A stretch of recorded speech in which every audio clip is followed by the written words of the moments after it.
Up next, we discuss a piece from the Christian Century magazine about both long-standing and recent connections between Judaism and Africa, which refute many people's modern conceptions of what the Jewish religion is all about.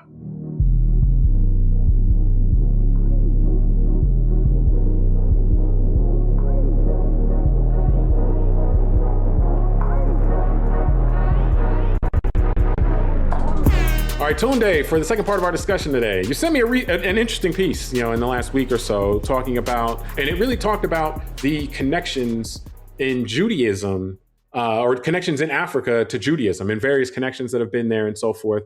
And it's entitled "Judaism's Deep Roots and New Offshoots in Africa." So tell me, what stood out to you in this piece? What made you bring it to me? And I know we've talked offline, but I want you to hit me with it, because I thought you had very insightful thoughts on this. Yeah, no, I thought it was a great piece, and it stood out for me for many reasons. And I think part of it is, as you know, and I've talked about it on the show, I was in Israel last year, got stuck in that first war with the 12-day war with Iran, which we did a show about. Yeah. So I'm not here to discuss that, but the experience of being in Israel, being in the old city of Jerusalem, was really profound for me. And I'm not religious. It was profound from a cultural standpoint. Because, and I mean, this is going to maybe sound a little bit dumb, right? Because we kind of know this stuff intellectually, that, Israel and Jerusalem is in the Middle East, and, all these, religions, the three Abrahamic religions that dominate the world right now, Islam, Christianity, and Judaism, are all founded in that region, in that area of the Middle East.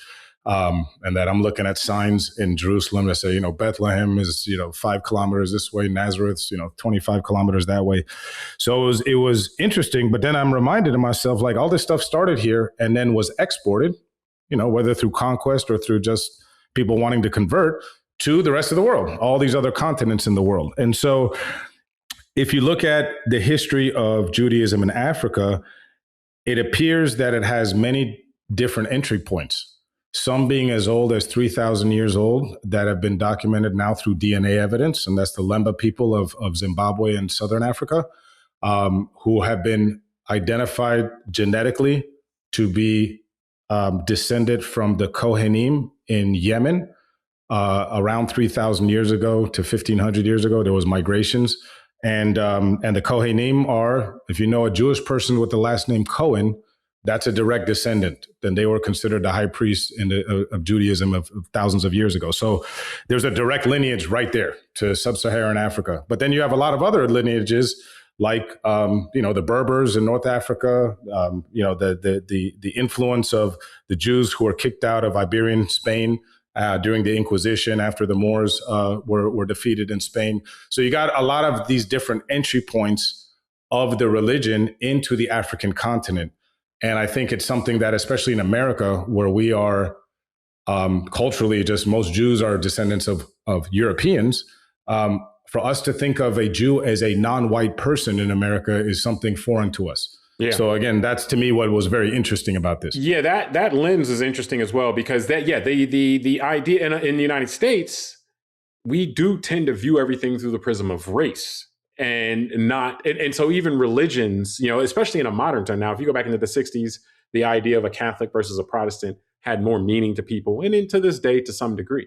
But, so in the United States, a lot of the assumptions that people have is that Jewish and white in the context of the United States, which again, that doesn't track 100% once you leave the United States anyway. So one of the things that was interesting to me when you talked about it, even your experience last year, is that when you were in Israel, you'd see Jewish people of lots of different shapes, and it's like, oh yeah, it's the Middle East. That's, the Middle East, and what's right there is Africa. And it's like, okay, yeah, that the Middle East actually is one of the reasons it's a significant part of the world and has been for so long is that it's the meeting of 3 continents. You got Europe coming right there, you got Asia right there, and you got Africa right there. And so, it's land to all 3. So to me, what was really interesting about that was that if you saw an article saying that, oh yeah, there's roots of Christianity, they go back a long time in Africa, you wouldn't really think like, it wouldn't be like, huh? It wouldn't catch you in a way, because Christianity is seen as a more broader religion. And part of that is that Christianity has evangelized around the world. It's a religion that goes and spreads itself, whereas Judaism has been thought of and has traditionally been a religion of chosen people, so to speak. So it's not going out and telling everybody, hey, you got to be like us, so to speak. But nonetheless, to say, hey, thousands of years, which this stuff spans thousands of years, we found this pocket of people and they do stuff that looks very Jewish to us. Or these people trace, like you said, trace their lineage. These people in this part of Africa trace their lineage to the Middle East and to Judea from 2,000 years ago. It sounds far-fetched. Then you think about human migration. It's like, oh, actually, no, that it would actually be more weird if it wasn't that there were pockets of, there's Can these I people jump in real quick? Yeah, go ahead.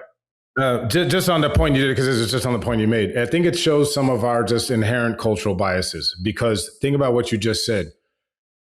I'm supposed to believe that a religion that's founded literally in the Middle East, like we're saying, in where Israel lies today, where people are brown skinned, who are, the Semites, the original people up there, right? That somehow these ideas, the culture, their traditions migrated to Europe over thousands of years and recent centuries, but those same ideas and traditions couldn't have migrated south into Africa, or even east, maybe further into the east, like Persia and India and those areas. And that's what I mean. That's where we have these cultural biases, right? Because it's about as implausible to believe that someone with blonde hair and blue eyes from England is Jewish, if you're going to think of it that way, as it is to believe that someone from Nigeria is Jewish. But we don't not believe that the person from England is Jewish, and we do question the person from Nigeria or Mali that might say they're Jewish. So that's, to me, where we have some of this cultural baggage of today on top of the realities, like you're saying, of humanity and migrations and all that. And some of that, though, here's the thing, is that we're saying a what here, in terms of how things may look a little differently than our perceptions. We're not saying a why, because the why is more complicated, like in terms of, okay, well, maybe there is an effort by some to try to make, especially for an American audience, to present people of Jewish faith in one way, and there may be something that's going on with that. But I was actually primed for this in a way, probably that's I was a little more ready for this because recently, I'd say within the last year, I read a book, The History of the Ancient World. It's by Susan Wise Bauer. And this talks about, it goes from earliest accounts to the fall of Rome. And the part about the beginning, and which makes sense, it's thousands of years, the beginning of the book talks about all these different tribes, and all they're doing is going from here to there and there to here, all these different places. And it's like, I'm trying to keep track of all this. Like, man, all right, so these guys were here, and then they went down into Egypt, and then they jumped back up into the Middle East, and it's all tribes. Many of the tribes we've heard of when we were, but then there's also a lot more. But yes, like the Semites. The Semites jumped down into Africa for a while, and then sometimes they'll move because of other things. Like, I think we have to keep in mind that people have been people for a long time. And people move around. Yeah. There's stuff going on. And there's a war here, so we got to get out of here. Or this famine, this or whatever. Famine, yeah. Or this group came down, from the north and decided to start wrecking shop. So we're going to go to the east, and so like the idea that the remnants of that would still be there, I think, is something. Like I said, I was ready for that. The other piece, though, that I would mention, though, is that there also are events that concentrate things. And you talked about this a little bit, where countries will expel, like, because of a religion. They'll say, hey, all the people that have this religion, you got to go. That's happened with Jewish people a lot. So we oftentimes will have, our experience will be shaped by things that we learn about and things we see. And so a lot of times what we see will be a one picture of it. If a person, like when you went to Israel and you saw something different and expanded your horizons, and it made you be like, okay, yeah, there's something more going on here. But if you don't see it, it's really hard to conceive it, because we are oftentimes limited by our experience and what we see. And that's the human in us. Yeah. That's the human in us. So, I mean, some of this is inevitable. Some of this may be something we're sold for various reasons, but nonetheless, it's good to broaden your horizons and remember sometimes, like, okay, yeah, this is something that's been going on a long time. And I mean, you mentioned to me in jest, like, well, talking about something real, you were like, yeah, I saw this video and this guy's saying that, Christianity is a white man religion. It's like, No, I don't think that person understands where this stuff comes from. As I was saying, no, it's funny. That's what I mean. Like when I'm in Jerusalem, I went to the Church of the Holy Sepulchre, and I'm just saying to myself, like, this is all Middle Eastern. Like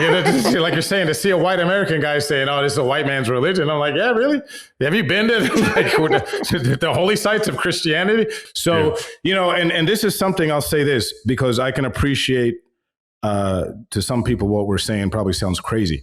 So, well, it's supposed to, though, by the way. It's supposed that the whole point of this is how perspectives, if you gather more information, perspectives can be broadened, so to speak. You have one conception based on the things that have been around you, but in life, there's more information than just what you have around you. And so when you see different things, I'll give you an example of just me broadening it out would be Islam, because I'm not Muslim, but I assume that every person that's Muslim or generally, right, or is kind of Arab or from the Middle East.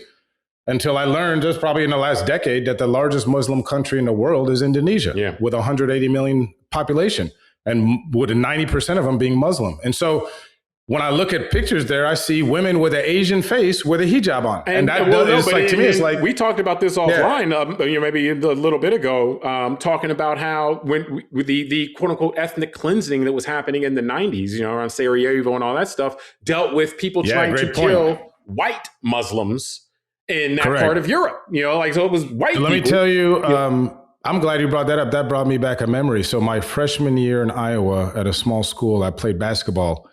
And remember, this was 95 or 96. So it was in the height of all that Balkan stuff. And we had these two kids on my team. One was named Vedran and the other one was named Amir. I won't name their last names because obviously they haven't given me permission to talk about them. But the guy Amir, blonde hair, blue eyes, bro. He was Bosnian. I'm talking about the bluest eyes you ever saw. And he was Muslim. Yeah. And he would get on his prayer rug in his dorm room and all that. I never seen a white person with a skull cap and praying on a prayer rug like a Muslim. And he was educated. He told me, man, no, he's like, this is what this is about. They're trying to kill us off and all that.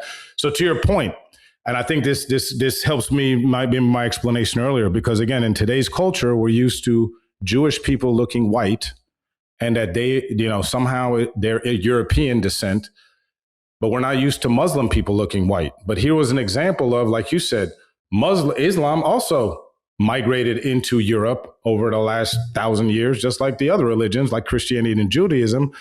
But like you said, during our lifetime, me and you, there was an effort made in Yugoslavia, the Balkans, all that, to exterminate the remaining remnants of Muslim faith.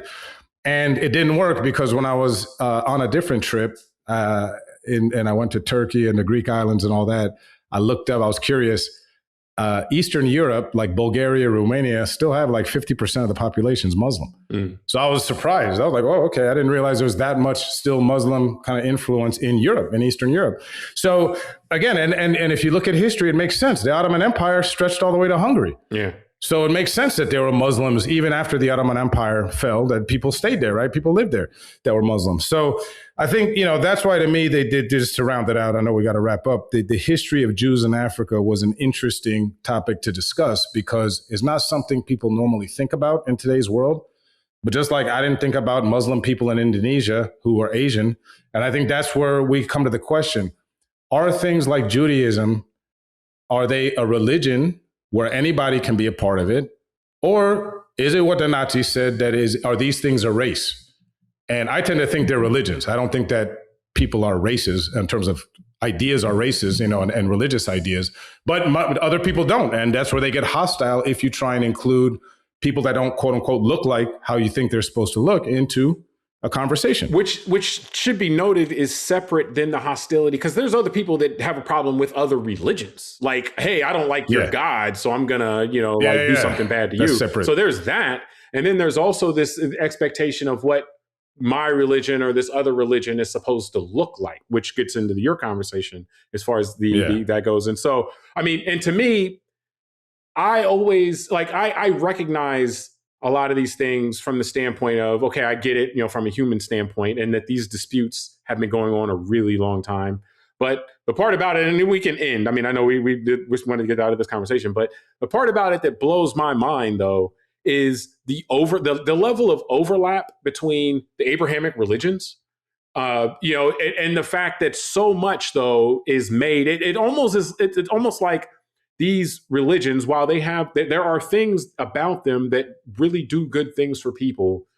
In many respects, there are a lot of times it seems like they're in place only to give people things to argue about. And again, that setting aside that the good, it does a lot of good for a lot of people, but it's like, well, we need something to argue about. So it's like, okay, well, we'll argue. What can we argue about? Okay, well, like I know that, our religions all originate in the same place, but we'll argue about this piece and we'll argue about that piece. And we see this in the actual religions too, in Christianity, in Islam, you got the different sects. And it's like, think about the Catholics versus Protestants. Catholic versus in Protestants. Europe. There's a bunch of different Protestants. In England. No, seriously, it's like, it's almost becomes, and then race becomes one of these things. Once kind of the race idea was invented, more towards, more, last 500 years or so, where it's like, okay, we need more stuff to argue about, more things to say, hey, that guy's different, so let me take his stuff, or, anything like that. And so sometimes I just wonder where the cart and where the horse is, like religion predates that, so to speak, but it seems like right after there was a faith,